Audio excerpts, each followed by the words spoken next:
But what we're going to do is we're going to transfer all the stuff over, and then we'll come back to the store. We'll start.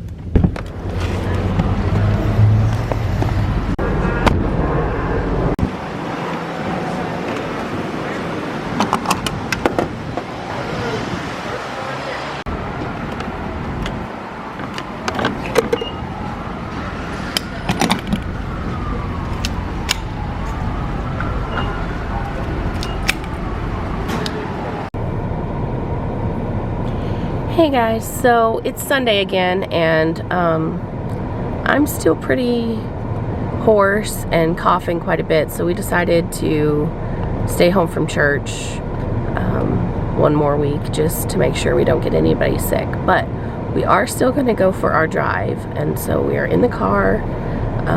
We just got gas, and Morgan's inside getting a soda for the road, and Arlo's back here playing with his alphabet stickers that his Aunt Kiki gave him, and we are going to drive around. We're technically out of the quarantine zone, so we may go into GameStop and let Morgan use his Christmas gift card.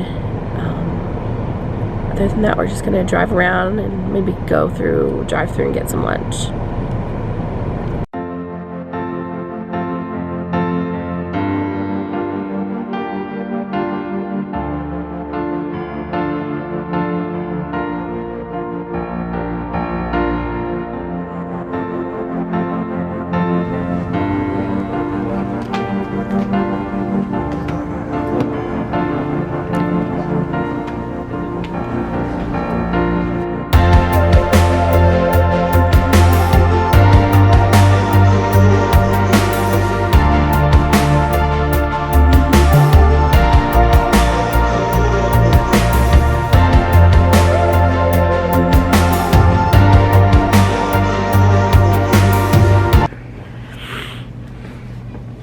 Hey guys, so I still sound pretty awful. I still feel pretty awful, but I thought before we end this video, I would go ahead and go over what my goals and intentions are for 2023, going into this new year. A friend of mine on Facebook had posted her vision board that she had made. She just written it out on a piece of notebook paper, and I thought I would do one too. So I made myself a template in Canva, and I made myself a vision board of what I want to achieve in 2023. And it's on my phone. I left my phone over here, so I'm gonna go grab it. Okay, so these are my goals and intentions in 2023. I set up this vision board kind of like my friend Jennifer did. She started off with a quote that she put sort of in the center of thing that sort of is meant to keep you going and set the mood for your year, I think. So mine is from Anne of Avonlea. I love Anne of Green Gables, Anne of Avonlea, anything by Ellen Montgomery. So mine is everything that's worth having is some trouble. And I picked that one because I hoped it would remind me to keep going. Some of these goals that I've set sort of push me outside my comfort zone, and I think that's a good thing for me. So I hope that that quote will help me push through. And I divided everything into 3 sections.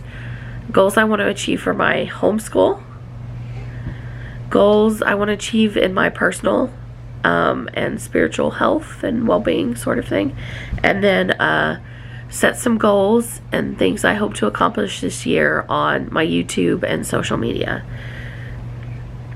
So for homeschool, I want us to get outside more. We have not been outside much recently, especially because of being sick. But just in general, when it gets rainy and cold, I am less motivated to go outside, and I know that it is so important to Arlo and his just his mood in general if he gets to get outside and play, and he learns so much from being out there. His Mimi got him a little ducky yellow raincoat and some rainbow colored rain boots, and we are very excited for it to rain again at some point. We're not getting much rain in Oklahoma right now, but because we are ready to jump in some muddy puddles. He has decided he loves Peppa Pig, and she's always jumping in muddy puddles, so he's really excited to do that. And then I want to be more consistent in my homeschooling. I want to get to a point where we have sort of a routine, where Arlo kind of knows what the day's going to look like. You know, we do this in the morning, and then we read some books, and then maybe we do an activity. Whatever it looks like, I want it to be consistent. And then, oops, my phone shut off. There we go. Our goal is for more pretend play as well with Arlo. And if you have been watching and you saw my vlog on what we got Arlo for Christmas, then you already know that everything we got him was sort of geared towards that. Arlo is really obsessed with like letters and numbers and puzzles and things, but he is not so into pretend play yet, and I know that that's also a very important component of learning and childhood play. And it's my goal to get down and play with him more in a pretend play sort of way. And we've been doing that some already. He got a tea set from his granny, and we have definitely been playing Tea Party. And he also got a shopping cart, and we got him, everybody got him lots of pretend food, fruits and vegetables, and then he got a cash register. So he'll load up his cash register with, or his cart with all his fruits and vegetables and food, and then bring it over, and I'll doot and check them all out. And then for some reason, no matter how much he bought, the total is always 2 monies. And so he will give me his 2 monies, and I have to say, goodbye, thank you. And if I don't, he'll remind me, which is really sweet and cute. Okay, and so let's see. What is our last homeschool goal? Sorry, my phone shut off again. Mom? There we are. So our last one is, there's 2 more. More socializing. I want to get Arlo to like the park more and that sort of thing, so he has an opportunity to play with more kids his age. And then potty training. Arlo is almost 3. He'll be 3 on Valentine's Day. It's time we start working on potty training. I just need to take just a chunk of time and dedicate to that and get it done. Yeah. Okay, so next are the things that I want to try to do for myself this coming year. Just to sort of practice more spiritual health and well-being, which is kind of let myself go. I kind of let go in this early part of infancy and childhood with Arlo.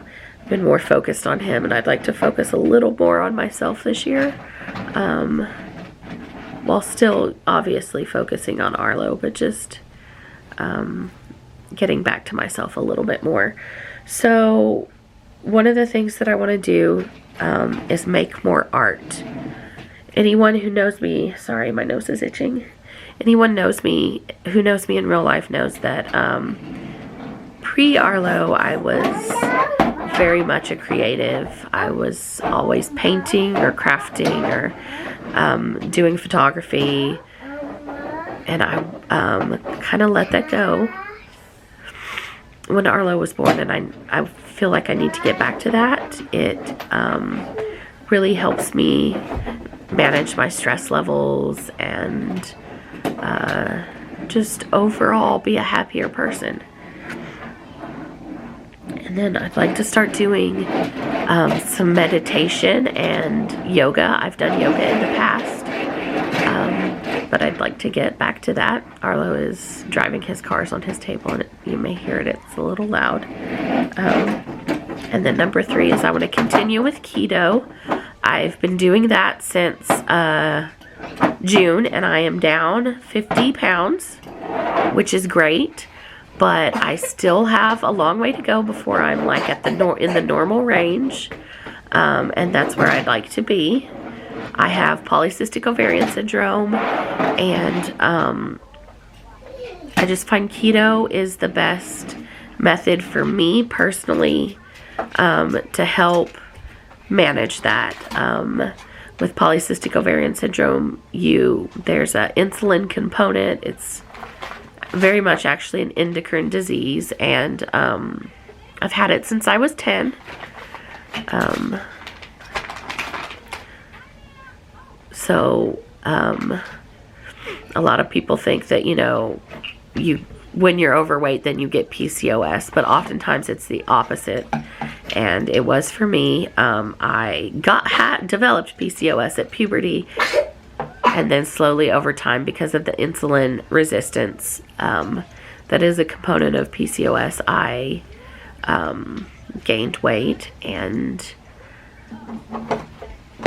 the best way I've found for me to manage the symptoms of PCOS and to lose weight is to just limit my carbs. Now, I don't go crazy with all the fats and stuff like some people who are keto do. I try to keep it what I feel is a little lighter and healthier than that, with more fruits and vegetables and that sort of thing.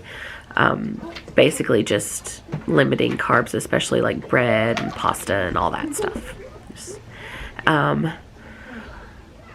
And that is actually how I got pregnant with Arlo.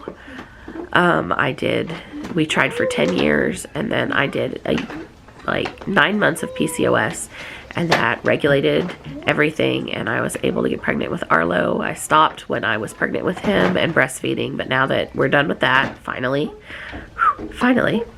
I'm back on it, and my hope is to continue that this year.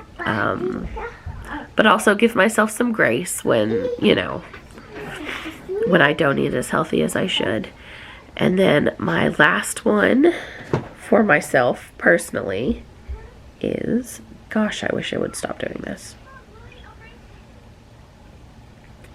is to start reading again. I have not read and finished a single book since Arlo was born, other than books I read to Arlo, and that is crazy. I am typically a voracious reader, finishing, you know, books upon books upon books. And so I need to get back to that. Okay, so my last one is my goals for YouTube and social media this year. My first goal is to start posting Monday, Wednesday, and Friday and stick with it. Before Vlogmas, I was just posting once a week. But then I did Vlogmas, and it was rough, but I got through it, and I posted every day for 25 days, and it showed me that I can post more often. Ma, Dad? That's you. Yeah, are you watching Bluey? Say hi to the people. No. No? Okay. Well then, Mama's gonna finish, okay? Yeah. Okay. So, I want to stick to a Monday, Wednesday, Friday posting schedule for YouTube. And then number 2 is I want to post daily to Instagram in some way, whether it be stories or posts or whatever. And then number 3 is on Tuesdays and Thursdays I want to make reels for to post on my Instagram, in the shorts on YouTube, and on TikTok. Because everything I'm reading and seeing online, and I subscribe to a vlogger, or not a vlogger, but a YouTuber named Jade Beeson, who gives YouTube tips and stuff. And she says that shorts are where it's at as far as getting more subscribers. So, and driving more people to your channel and helping them find you. That all the platforms are really promoting those right now. And so that is one of my goals, and that brings me to my last goal, which is more subscribers. I would like to get to 500 subscribers this year on YouTube, and 1,000 subscribers on Instagram.